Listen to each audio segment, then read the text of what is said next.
dalgalanır, dayanıpdı yüksekte. Tek başına dolanır etrafında külekte. Zirvenin ezeğidir bu bayrağın üç rengi.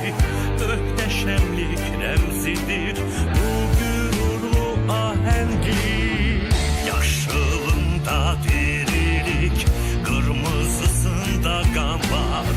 Göğünde göllerden büyük bir asima var.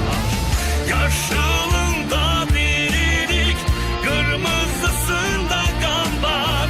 Göğünde göllerden büyük bir asima var.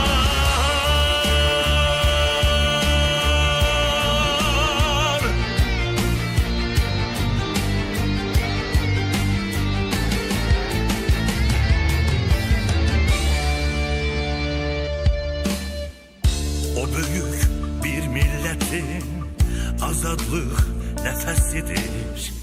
Sancıldığı her zirve öz halkının sesidir.